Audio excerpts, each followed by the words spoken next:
श्री नागावी एलम्मा की, श्री नागावी एलम्मा की, कलबुर्गी शरण विश्वेश्वर महाराज की, चंद्रला परमेश्वर माता की, चंद्रला परमेश्वरी माता की, बाबा साहब डॉक्टर भीमराव अंबेडकर जी की, बाबा साहब डॉक्टर भीमराव अंबेडकर जी की। वंदे वंदे वंदे। भारतीय जनता पार्टी के मंडल के अध्यक्ष श्री नीलकंठ पाटिल जी, जिला के अध्यक्ष श्री अशोक बंगले जी, युवा जुझारू और लोकप्रिय प्रत्याशी श्री मणिकंठ राठौर जी, प्रदेश महामंत्री श्री एन रवि कुमार जी, चुनाव के रूप में यहां पर आपका सहयोग करने के लिए आए राज्यसभा के माननीय सांसद श्री आदि साहू जी, चुनाव प्रभारी मुकुंद देश पांडे जी, एमएलसी बीजी पाटिल जी, विठल वाल्मीकि नायक जी, मुंगा रेड्डी जी, बसव राज जी और आज के इस कार्यक्रम में उपस्थित चित्तापुर असेंबली कॉन्स्टिट्यूंसी से जुड़े हुए मेरे सभी उपस्थित भाइयों बहनों, मैं इस पावन धरा को नमन करते हुए आपने जो उत्साह दिखाया है, आपके इस उत्साह के लिए आपने भारतीय जनता पार्टी के अभ्यर्थी श्री मणिकंठ राठौर के समर्थन में जो उत्साह दिखा रहे हैं, इसके लिए मैं आप सबका हृदय से अभिनंदन करते हुए अभिवादन करता हूं। भाइयों बहनों, मैं भगवान श्री राम की पावन धरा अयोध्या से आपके बीच में आया हूं। विरासत कर्नाटक और उत्तर प्रदेश प्रभु राम और श्री हनुमान के माध्यम से जोड़ करके एक भारत श्रेष्ठ भारत की परिकल्पना को साकार करता है। प्रधानमंत्री मोदी जी एक भारत श्रेष्ठ भारत की बात करते तो इसीलिए करते हैं क्योंकि यही हमारी ताकत है, भारत की ताकत है। एक भारत श्रेष्ठ भारत 140 कोटि नागरिकों की ताकत का एहसास कराता है और उत्तर प्रदेश और कर्नाटका ने इस ताकत का एहसास आज से हजारों वर्ष पहले प्रभु श्री राम और श्री हनुमान की मित्रता के माध्यम से कर दिया है। भाइयों बहनों, आज हम सबको गौरव की अनुभूति होनी चाहिए कि प्रधानमंत्री मोदी जी के नेतृत्व में भारत दुनिया की एक बड़ी ताकत बन रहा है। एक बड़ी ताकत आजादी के अमृत काल के प्रथम वर्ष में ही दुनिया के 20 बड़े देश, जिन बड़े देशों में 65% आबादी निवास करती है, जिन देशों का दुनिया के 85% जीडीपी पर अधिकार है और जिन देशों के पास दुनिया का 90% पेटेंट का अधिकार है, उन देशों की अध्यक्षता प्रधानमंत्री मोदी जी के नेतृत्व में भारत कर रहा है। वैश्विक मंच पर आज भारत की प्रतिष्ठा बढ़ी है, भारत की ताकत बढ़ी है। दुनिया के अंदर कहीं कोई संकट आता है, दुनिया भारत की ओर देखती है। जैसे प्रभु श्री राम के राम काज में संकट मोचक के रूप में हनुमान जी थे, ऐसे दुनिया के अंदर आज कोई संकट आता है, संकट मोचक के रूप में मोदी जी देखे जाते हैं। प्रधानमंत्री मोदी जी को लोग आशा भरी निगाहों से देखते हैं और उसी विश्वास के साथ, क्योंकि आज भारत आगे बढ़ रहा है, कर्नाटक भारत के विकास में बहुमूल्य योगदान दे रहा है।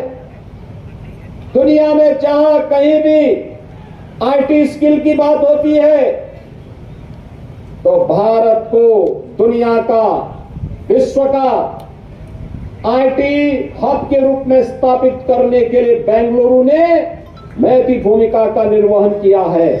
आज एक और बेंगलुरु आईटी हब के रूप में दुनिया को भारत के माध्यम से नेतृत्व दे रहा है। दूसरी ओर भारत की ताकत का एहसास आज दुनिया कर रहा है। हर एक क्षेत्र में विकास की एक नई प्रक्रिया, कहीं रेलवे, कहीं हाईवे, कहीं एयरपोर्ट, कहीं आईआईटी, कहीं आईआईएम, कहीं एम्स और कहीं पर नौजवानों के लिए रोजगार मिशन के कार्यक्रम। तो अन्नदाता किसान कभी सिर झुका करके चलता था, आज प्रधानमंत्री मोदी जी ने उसके हाथों में प्रधानमंत्री किसान सम्मान निधि देकर के सिर तान करके उसको चलने के लिए एक नया रास्ता दिया है। अब हमारा अन्नदाता किसान सिर झुका करके नहीं चलेगा, सिर तान करके चलेगा।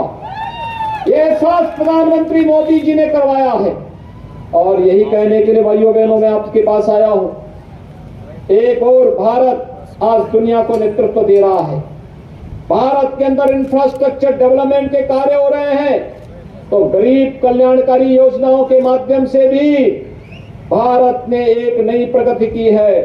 याद करिए, कोरोना कालखंड में भारत की 140 करोड़ की आबादी को 220 करोड़ कोविड वैक्सीन की फ्री की डोज उपलब्ध करवाना, 80 करोड़ लोगों को फ्री में राशन की सुविधा उपलब्ध करवाना और भाइयों बहनों 50 करोड़ लोगों को आयुष्मान भारत में 5 लाख रुपए की सालाना स्वास्थ्य बीमा का कवर देना, 45 करोड़ भारतीयों के लिए जनधन अकाउंट खोल देना, स्टैंड अप इंडिया के माध्यम से आगे बढ़ने के लिए एक मार्ग प्रशस्त कर देना, भारत 12 करोड़ गरीबों के लिए एक टॉयलेट उपलब्ध करवा देना, 8 करोड़ भारतीयों को उज्ज्वला योजना के निःशुल्क कनेक्शन उपलब्ध करवा देना, 4 करोड़ भारतीयों को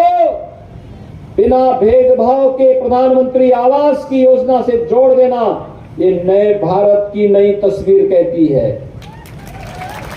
विकास सबका, तुष्टीकरण किसी का नहीं। हम तुष्टीकरण नहीं, हम तो सशक्तिकरण के मार्ग पर चलते हैं, सशक्तिकरण के मार्ग पर।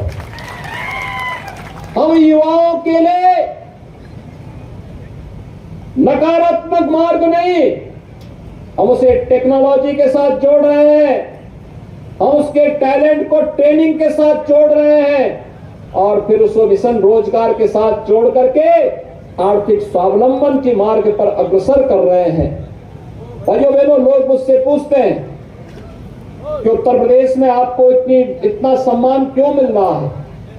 मैं कहता हूं ये मुझे नहीं, ये प्रधानमंत्री मोदी जी के मार्गदर्शन में, उनके नेतृत्व में डबल इंजन सरकार की ताकत है जो डबल डोज के साथ, डबल स्पीड के साथ डेवलपमेंट की डबल रफ्तार को आगे बढ़ाता है। और भाइयों बहनों, यही तो कार्य कर्नाटका के अंदर डबल इंजन की सरकार ने किया है। डबल इंजन की सरकार ने क्या कमाल किया है, पीएफआई की कमर तोड़ करके रख दी है। पीएफआई अब पनपने नहीं पाएगी और यही कहने के लिए आया हूं, आपने डबल इंजन की सरकार की ताकत का एहसास किया। पिछली बार कांग्रेस के राष्ट्रीय अध्यक्ष खड़गे जी को आपने यहां से परास्त करके डॉक्टर उमेश यादव को यहां से एमपी का चुनाव जिता करके भेजा। मैं आपका अभिनंदन करता हूं। आपने एहसास करा दिया कि अब यह चित्तापुर किसी की पपौती नहीं, बल्कि यह राष्ट्र की सेवा के लिए समर्पित बीजेपी के समर्पित कार्यकर्ताओं के लिए अब यहां की जनता पूरी तन्मयता के साथ जुड़ करके उन्हें चुनाव जिता करके भेजेगी। भाइयों बहनों, आज आपका उत्साह इस बात को रेखांकित कर रहा है, भारतीय जनता पार्टी बीजेपी परिवारवाद को प्रश्रय नहीं देती, जातिवाद को प्रश्रय नहीं देती, छुआछूत और अस्पृश्यता के भाव को किसी भी प्रकार से प्रश्रय नहीं देती। आखिर भगवान राम ने माता सबरी के जूठे बेर तो यही पे खाए थे ना। भगवान राम और हनुमान जी की मैत्री यही हुई थी ना। और यही नहीं, 28 अप्रैल की तिथि यहां के लोग बाबा साहब भीमराव अंबेडकर जी के यहां आगमन की स्मृति में उनके पावन तिथि के रूप में मनाते हैं। बाबा साहब भीमराव अंबेडकर को सही मायने में सम्मान किसने दिया? प्रधानमंत्री मोदी जी ने। बाबा साहब भीमराव अंबेडकर से जुड़े हुए महत्वपूर्ण 5 स्थानों को पंच तीर्थ के रूप में विकसित किया बीजेपी ने, प्रधानमंत्री मोदी जी ने।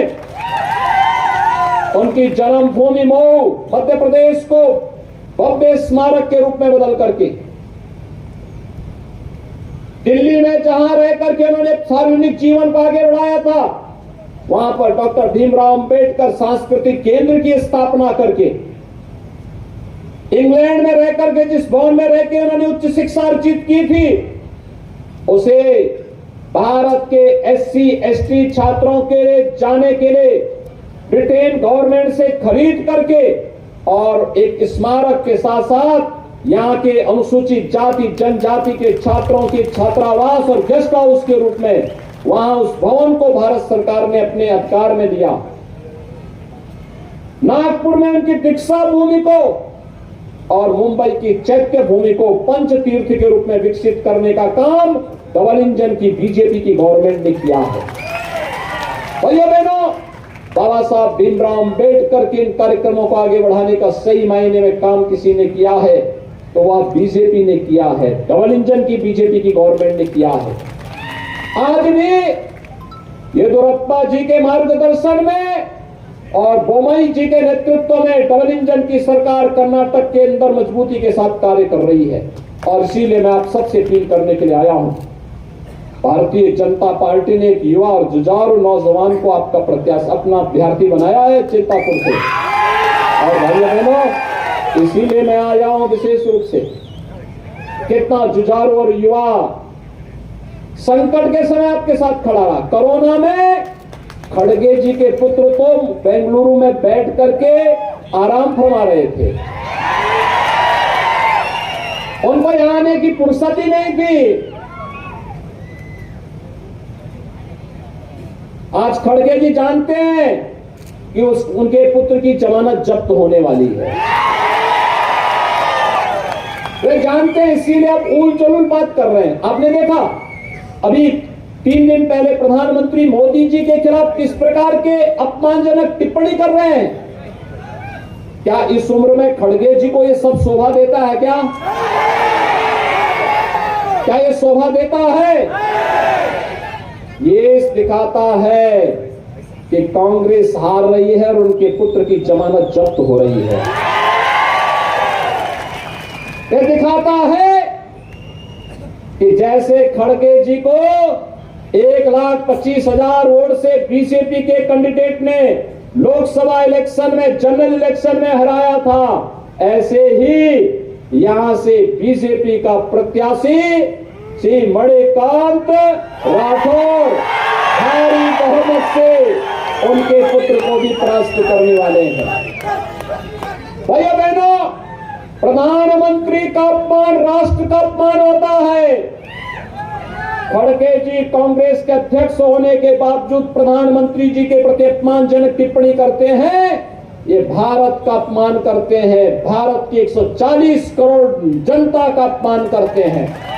और इसलिए भारत का अपमान करने वाले किसी व्यक्ति को हमें स्वीकार नहीं करना चाहिए।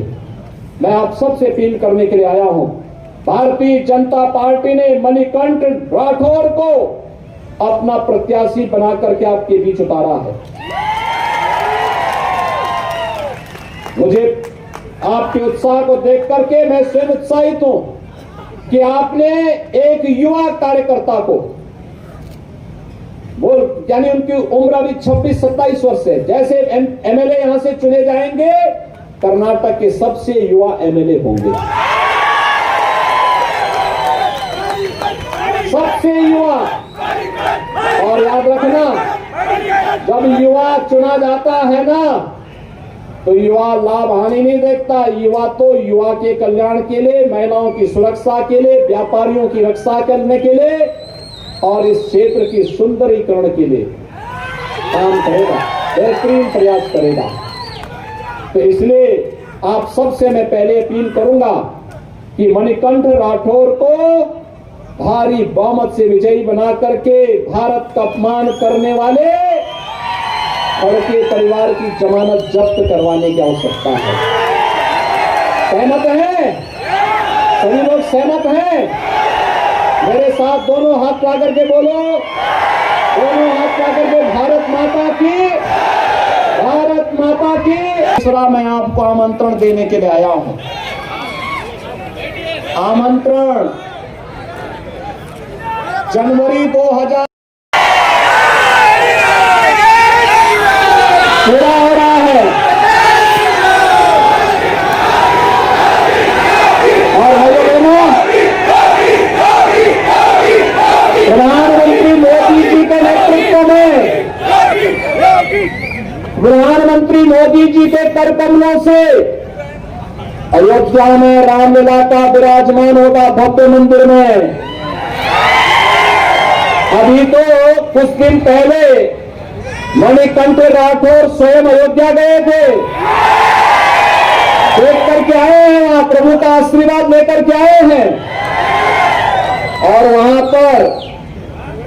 पर हनुमान जी का भी एक भव्य मंदिर है, हनुमानगढ़ी के रूप में भव्य मंदिर है।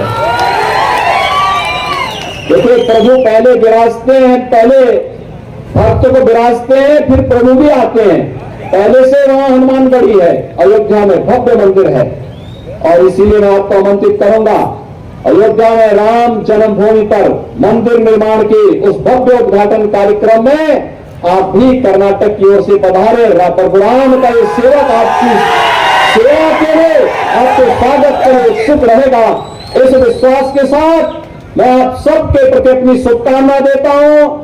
मणिकंठ राठौर को भारी बहुमत से विजयी बनाने की अपील आप सबसे करते हुए अपनी वाणी को विराम देता हूं। धन्यवाद। जय हिंद, जय जय श्री राम, जय जय श्री राम।